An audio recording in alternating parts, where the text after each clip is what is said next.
Membre supérieur, 4 QCM. Certaines des propositions suivantes concernant l'ostéologie de la scapula sont exactes. Lesquelles? A. La cavité glénoïdale regarde en haut, en dehors et en avant. B. L'incisure suprascapulaire est traversée par l'artère suprascapulaire. C. Le bord axillaire, ou latéral, de la scapula porte l'insertion du muscle grand dentelé ou muscle dentelé antérieur. D. Le tubercule du trapèze est un relief du bord inférieur de l'épine scapulaire.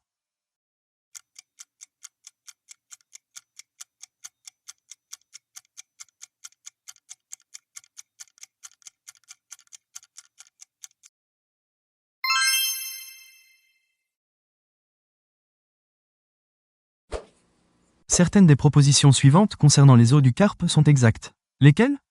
A. L'os scaphoïde est l'os le plus latéral de la première rangée des os du carpe. B. L'os trapézoïde s'articule avec le premier métacarpien par une articulation en selle. C. La corne antérieure de l'os lunatum est plus haute que sa corne postérieure. D. Le tubercule du trapèze porte l'insertion du rétinaculum des fléchisseurs ou ligament annulaire antérieur du carpe, qui ferme en avant le canal carpien.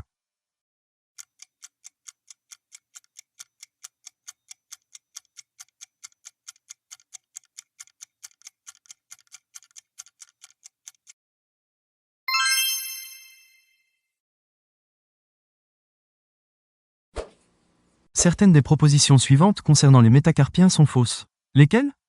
A. La tête des métacarpiens est constituée de deux surfaces articulaires convexes. B. Le troisième métacarpien ne s'articule pas avec le capitatum. C. Le quatrième métacarpien s'articule avec le capitatum et l'amatum. D. Les métacarpiens 2AV s'articulent avec les os du carpe par des articulations de type trochléenne ou gyngyme.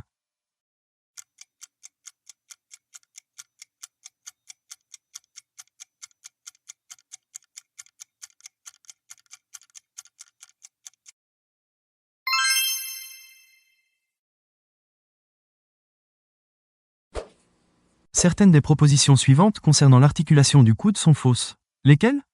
A. L'articulation radio-humérale est une articulation de type trochléenne ou gyngyme. B. Le ligament annulaire et le ligament carré, de dénussé, s'insèrent conjointement sur les bords de l'incisure radiale de l'ulna. C. Les trois faisceaux du ligament collatéral ulnaire se terminent sur le processus coronoïdien de l'ulna. D. Le faisceau postérieur du ligament collatéral radial se termine sur le bord postérieur de l'incisure radiale de l'ulna.